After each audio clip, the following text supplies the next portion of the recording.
Bonjour et bienvenue à la critique exigeante pour cette review de Vinland Saga, animé sorti en 2019 et que j'ai vu récemment. Donc comme toujours, on va y aller avec un léger résumé de l'œuvre, une très brève note appréciative, sans aucune révélation de moment clé de l'intrigue. Après coup, je spoil quand même toujours sans aucune retenue et on décortiquera ça via toujours technique, les personnages d'histoire et un petit bonus round pour la qualité des génériques de début.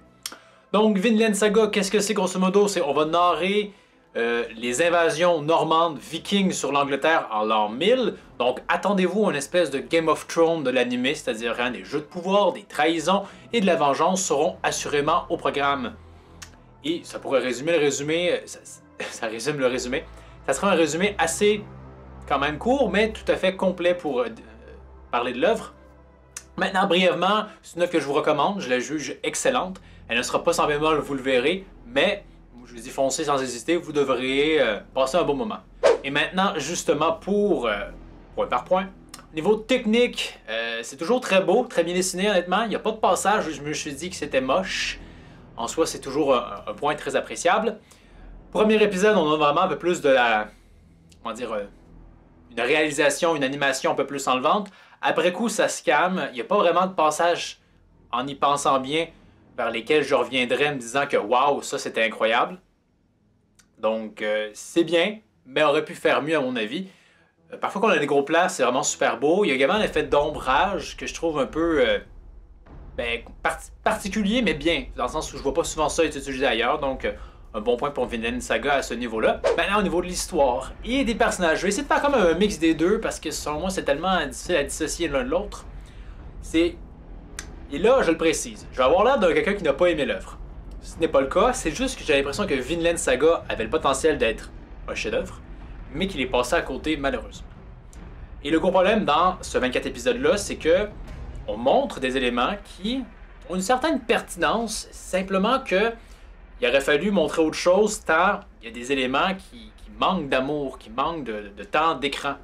Et c'est surtout le problème de ça, c'est la première partie. On montre quand même un paquet de choses, mais qu'au final, l'investissement en vaut pas la peine à mon avis. Et c'est vraiment dans la deuxième partie que le tout devient vraiment plus intéressant, que les enjeux se posent, qu'on découvre plus en profondeur des personnages. C'est vraiment cette deuxième partie-là qui, à mon avis, scotche. La première, ça se regarde, c'est pas dégueulasse. C'est juste qu'on trouve dommage que ça n'a pas pu aller, ça n'a pas été un tremplin vers quelque chose d'encore plus incroyable. Donc, par exemple, tout le passage pour montrer que Thorfinn, sa métamorphose, si on veut, de garçon innocent à machine à tuer, si on veut, un peu grognonne, personnellement, c'était beaucoup de temps passé pour pas grand-chose, parce qu'au final, le personnage de Thorfinn, il n'est pas si intéressant que ça. Donc, avoir autant de temps dédié à sa transformation pour un personnage très unidimensionnel, et c'était peut-être le but, mais c'était pas super intéressant à mon avis. D'autant plus que voir les habitants du village de Iceland, même en passant un peu de temps avec ces derniers, comme l'un veut se marier avec la sœur de Thorfinn, etc., c'est bien, c'est juste qu'au final, je pense pas qu'on aurait dû passer du temps là-dessus, considérant le manque de temps ailleurs. Et c'est vraiment là pour moi que le mot blesse vraiment et principalement. Je rentre bientôt dans les personnages, mais avant tout, je veux conclure que dans la deuxième partie, on a des jeux politiques vraiment plus intéressants, des stratégies vraiment plus intéressantes. C'est vraiment là que la série brille de mille feux, à mon avis. Mais le problème, c'est que l'histoire n'accorde pas assez de temps à des personnages qui auraient, à mon avis, mérité d'avoir plus de temps dédié à eux. Et allons-y. J'ai déjà parlé que Thorfinn, c'est un des personnages principaux, mais je m'en fous de lui. C'est-à-dire, peut-être que le but, c'était de montrer la déchéance que la vengeance peut avoir sur un être. Et c'est réussi. C'est un personnage qui... Je m'en foutais honnêtement de son sort, je m'en foutais un peu de sa quête.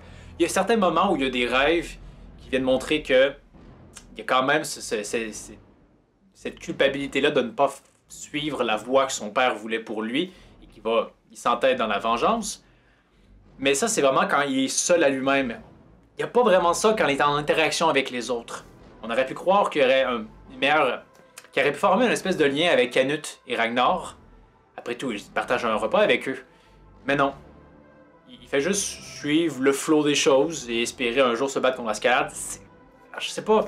Il manquait un petit peu de nuance pour qu'on apprécie, qu'on trouve plus déplorable le fait qu'il il retombe toujours dans ses bas travers parce que il n'y a pas vraiment de belles montées. C'est toujours très monotone. Ah, je suis ingénieur, etc. Et je sais que c'est probablement le but. Hein, à la fin, quand Ascalade, leur dernier duel, il lui dit, hein, t'es juste un crétin. Je veux dire, t'as pas évolué depuis tout ce temps-là. C'est ridicule que tu sois pas encore capable de me tuer.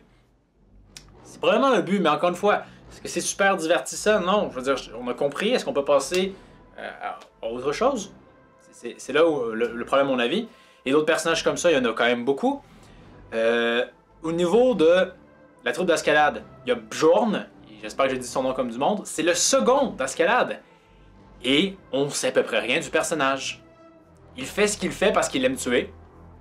D'accord. À la toute fin, on découvre un peu plus qu'il voue une certaine admiration. Ascalade le considère comme son ami. Aimerait être son ami en fait. Mais j'ai l'impression que c'était juste comme ah, c'est censé être émouvant, mais pourquoi est-ce que vous n'avez pas montré plus de ce personnage-là avant? Le voir plus qui il est, d'où il est, pourquoi est-ce qu'il fait? Non, on n'a pas eu ça. De la même façon aussi, on met un peu plus de l'avant deux frères dans le lot des Vikings. Ben, à part vous dire qu'ils sont frères, j'ai pas grand-chose à vous dire par rapport à eux. C'est à quel point ces personnages-là sont malheureusement creux. Et pour conclure, il y a le personnage de Floki. Hein, c'est la personne qui a commandé l'assassinat de Thors, le père de Thorfinn. C'est carrément à cause de lui que tout ce qu'on voit se déroule d'une certaine façon. Et après coup, le récit s'en fout. On n'apprend pas trop pourquoi il l'a commandé. Est-ce que vraiment le roi le voulait mort ou c'est lui qui voulait arranger ça? On fait juste supposer la chose. Et tu pourrais espérer qu'il y ait des interactions entre lui et Thorfinn, une autre réinteraction entre Ascalade et lui. Non, Floki fait à peu près rien dans le reste du récit. Il a démarré comme un personnage énigmatique, on avait hâte d'en savoir peut-être plus. Non. Il fait presque la figuration après coup. Alors que il y avait tellement de potentiel de faire quelque chose avec lui. C'est là que le problème est, à mon avis. Et il y a un peu d'autres personnages comme ça, mais c'est juste à dire que il y avait potentiel à rendre ces personnages plus intéressants, notamment en coupant ailleurs, ou en faisant un animé plus long, ça aurait pu être aussi pas pire. Par contre, et là, il faut bien que je redresse le tout pour que vous convaincre que la série en vaut la peine, il y a des personnages qui sont bons et qui sont, ma foi, super intéressants. Ragnar et Canute, j'ai bien aimé ces personnages-là, on comprenait un peu plus leurs intentions, leur dynamique relationnelle était intéressant. Quand Ragnar décède et que ce dernier a le droit à une espèce de visite fantôme de ce dernier, où ils s'avouent leur amour mutuel l'un pour l'autre et que Canute aurait donc aimé que Ragnar ait été son père, il aurait trouvé cette vie-là plus intéressante. J'avais trouvé ça émouvant parce qu'on avait plus passé de temps avec ces personnages-là pour les rendre... On comprenait mieux les enjeux. Et la transformation de Canute aussi est peut-être un peu abrupte, mais quand même intéressante. Hein? L'espèce de chrétien qui se rend compte que finalement, Dieu nous a abandonnés sur Terre, alors, ben regarde, c'est à nous de faire notre propre paradis. J'ai bien aimé ce changement-là. Thors est aussi un personnage qui est très intéressant en dépit d'être très brièvement dans l'œuvre, surtout à cause de sa philosophie. C'est quand même lui qui va avoir une influence sur beaucoup de personnages à travers l'œuvre. Hein, c'est un Gandhi assumé. Et j'aime bien parce que les phrases qu'il lance, elles sont pas dans le cliché. J'ai pas souvent vu ça être utilisé ailleurs. Hein. La maxime qui dit, bon, ben, personne n'est ton ennemi. Ou qu'un vrai guerrier n'a pas besoin d'armes. Ça, j'avais quand même aimé ces propos-là. Donc, c'est vraiment un personnage qui était intéressant, mais qu'on aurait aimé voir peut-être perdurer un peu plus dans l'œuvre. Mais bon. Et d'ailleurs, j'y repense, mais Bjorn, ça aurait pu être déjà un simple trait de caractère, le faire qu'il livre un combat un peu plus honorable contre Thors, et non pas juste, au lieu de me faire vaincre en un coup, toi, ça va me prendre 4 coups me mettre KO. Ça aurait pu être quelque chose, mais on n'a pas eu ça. Et bien évidemment, hein, le personnage qui porte la série sur ses épaules, c'est bien évidemment Ascalade. Personnage qui est malicieux, énigmatique, charismatique, on le sait puissant, on le sait également torturé, on sait qu'il y a des démons. Quand je trouve que Thorfinn est un peu unidimensionnel, Ascalade, lui, est multidimensionnel.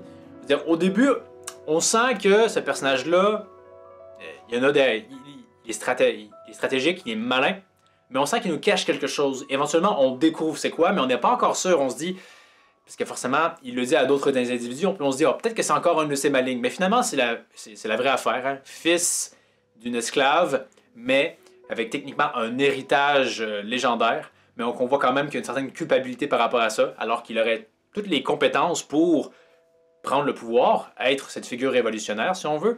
Ben, il ne le fait pas. Il préfère que ce soit Canute qui le fait parce que il aime pas les Vikings, mais au final, en est un malgré tout. Donc vraiment, je trouvais que c'est un personnage super intéressant. Éventuellement, on apprend c'est quoi ses enjeux. Personnage aussi qui est mis de l'avant, qui est valorisé à travers non seulement sa force, mais à travers son intelligence. Donc vraiment, aussi sa relation avec Thorfinn était quand même aussi assez intéressante, mais c'est ça qui était paradoxal. Elle était plus intéressante Askeladd vers Thorfinn que l'inverse, parce que Thorfinn c'était malgré tout très unidimensionnel.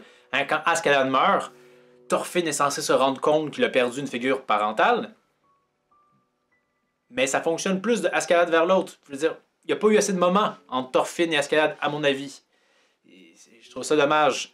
Mais Askeladd, lui, assurément, est un personnage qui est réussi, savoureux, ingénieux, à la toute fin. Encore une fois, on est dans ce cas de figure que j'adore, c'est-à-dire qu'on place un personnage devant un dilemme, donc soit A ou B. Il y a toujours d'autres options possibles, il prend l'option C, et ben, ne s'en sort pas, mais au moins parvient à ses fins d'une certaine façon. Donc vraiment, un personnage super intéressant, le meilleur personnage de l'œuvre, celui qui la hisse au sommet à mon avis. Mais il ne faut pas oublier aussi cet autre personnage que j'ai beaucoup apprécié, Thorkel. On avait pensé qu'au départ, c'est juste une espèce de berserker qui aime la bataille, un peu simple et d'esprit. Mais en réalité, ça semble être plus profond que ça, dans le sens où on découvre qu'il a vraiment une capacité réflexive quand même assez bonne. Il comprend les enjeux politiques, à un point tel que ma théorie, c'est qu'au final, il se réfugie dans la bataille parce que tout l'aspect politique le dégoûte un peu. Lui, ce qu'il préfère, c'est la simplicité, la noblesse, si on veut, de la bataille. Et c'est ça pourquoi il aime les batailles perdues d'avance, etc. Même qu'à la toute fin, quand dans le dénouement final, on a l'impression qu'il est à nouveau dégoûté parce qu'il a suivi Canute dans l'espoir de voir une autre avenue qu'il ne connaissait pas, la voie véritable du guerrier, mais qui se rend compte que peut-être que non, au final. C'est du pareil au même. Donc, à voir, mais je trouve vraiment que le personnage surprenait. Il semblait être un peu un abruti, mais finalement, c'est carrément presque en fait un sage qui a choisi d'être abruti. C'est sa façon de mieux supporter l'existence sur Terre. Donc j'avais quand même bien aimé ce personnage-là. Avant de rentrer dans le générique, il y a ce point-là que j'ai oublié, qui est un peu un détail, mais qui est quand même, à mon avis, un peu gênant. C'est-à-dire que, à travers le récit, on a, je pense, 3 différents peuples. En fait, il y en a plus que ça, mais il y a 3 dialectes. Il y a le français, l'anglais et le danois, ou le normand, je ne sais pas trop. Le problème, c'est que tous ces gens-là, à travers la série, on va les entendre parler en japonais. Donc, tu as un anglais qui parle un français, les deux ne se comprennent pas mutuellement, en dépit que nous, ce qu'on entend, c'est du japonais. C'est une drôle de convention, honnêtement. Habituellement, ce qu'on aurait, c'est que tout le monde parle japonais, et basta, on va jamais simplifier qu'ils ne se comprennent pas entre eux. Ici, ils parlent tous japonais, mais ne se comprennent parfois pas entre eux. Là-dessus, c'est un drôle de choix, honnêtement. Je me dis que quand même, je pense que Vinland Saga, c'est un seinen, il y a une certaine maturité derrière ça, n'hésitez pas à avoir recours à des sous-titres, à faire que les personnages en anglais parlent en anglais. En plus que ça a rajouté une saveur supplémentaire de voir que, par exemple, Thorkel, qu'on imagine un peu bête, est capable de parler en anglais, capable de parler en danois qui sonnerait en japonais, ça va. Mais ça, honnêtement, moi j'adore des animés où des personnages parlent d'autres langues, c'est toujours un petit plaisir, ça vient casser la routine, comme du français, de l'anglais, ça aurait pu vraiment être très bien. Donc cette volonté-là de faire que tout le monde parle des langues différentes, mais qu'au final, nous on l'entend à la japonaise, ça c'était un peu sinon, honnêtement, faudrait corriger le tir si c'est possible, ou de plus faire ça à l'avenir, s'il vous plaît. Pour le générique, 2 génériques comme à l'accoutumée, et comme à l'accoutumée, le deuxième est moins bon que le premier. Mais en même temps, le premier est tout bonnement excellent, je veux dire. Il y a un sens du spectacle, je trouve, dans ce générique-là qui est assez incroyable, que ce soit à travers les visuels, mais surtout à travers les quelques travelling qu'on a. C'est assez rare, et c'est vraiment des travelling, c'est assez rare dans des animés en général de mémoire. Et en plus, ces travelling-là sont vraiment plan large, donnant le sentiment que ce qu'on va voir devant nous, c'est une épopée gigantesque. Et ça fonctionne assurément.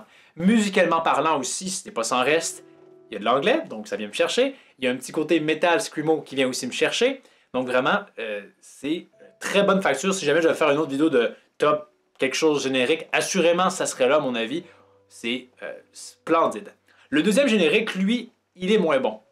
Pas tant à cause de la musique. C'est Man with a Mission qui est responsable de la composition et c'est un groupe que j'apprécie particulièrement et la musique fait bien le café. En fait, elle vient pratiquement sauver peut-être ce générique-là. Parce que le gros problème de ce générique-là, c'est que, j'ai pas fait le décompte, mais probablement que 70% que ce qu'on voit est littéralement juste des séquences des épisodes qui ont été prises, mixées et voilà, t'as un générique. Au final, t'as un AMV, si on veut, de qualité, professionnel, mais ça demeure quand même un MV. À peu près n'importe quel fan aurait pu faire ça. Et c'est là que, à mon avis, le mot blesse. Je veux dire, faut lever carton rouge, faites des efforts, s'il vous plaît. Je pense à des notes quand même qui sont assez fiers de la qualité d'animation, de dessin dans les épisodes, parce qu'ils disent c'est assez bon qu'on peut le mettre dans un générique. Mais non, s'il vous plaît, mettez la barre un peu plus haute, honnêtement. Également aussi, petit bémol, même si le premier pouvait aussi le faire, mais de façon moins évidente, c'est que ça révèle des moments clés de l'intrigue. Je veux dire, quand tu vois Ragnar au loin qui s'en va, semble disparaître et que le prince pleure, est-ce que Ragnar va mourir, hein? Oui. Et en plus que bon, quand tu te rends compte qu'ils font juste reprendre des segments des épisodes, ben, de certaine façon, ça spoil parce que c'est comme, ah ok, donc ça, probablement qu'on va bientôt le voir dans l'épisode. Et voilà. Donc, générique sauvé par la musique. Je veux dire, c'est un bon AMV. Mais on s'entend à plus que ça pour un générique en général. D'autant plus que le premier fut une claque. Donc, pour résumer, Vinland Saga, excellent animé. Vraiment, j'ai dévoré les épisodes avec grand plaisir. Mais j'en demeure quand même un peu déçu, me disant que ça aurait pu être bien meilleur que ça, à mon avis. C'est là que je trouve ça dommage. Pourquoi ne pas avoir fait mieux quand ça me semblait quand même assez facile à faire, je veux dire. Donc, qu'est-ce que vous avez pensé, vous, de Vinland Saga? Et qu'est-ce que vous avez pensé du manga si vous l'avez jamais lu? Ce n'est pas mon cas. Est-ce qu'on a une adaptation qui est fidèle, qui est supérieure, qui a réussi à sublimer le matériel d'origine? Donc, faites-moi part de tout ça dans les commentaires. Pour la prochaine critique exigeante, nous sommes rendus à nouveau à ce 20 du mois. Donc, ça va être le prochain chapitre de Dragon Ball Super. On va voir qu'est-ce qui se passe avec le Sharingan. Est-ce que c'est vraiment pété ou pas? Hein? À voir. Donc, comme toujours, pour supporter la chaîne, vous pouvez laisser un commentaire, aimer la vidéo, en regarder d'autres, vous abonner, partager et d'autres choses si jamais il y en a que j'oublie. Et je vous dis à la prochaine critique exigeante. おお、日が昇ってしまったぞ。もう日が昇ってしまったぞ。いいから突撃しろ、デブ。すぐにわかる。今なんか悪口言っただろう。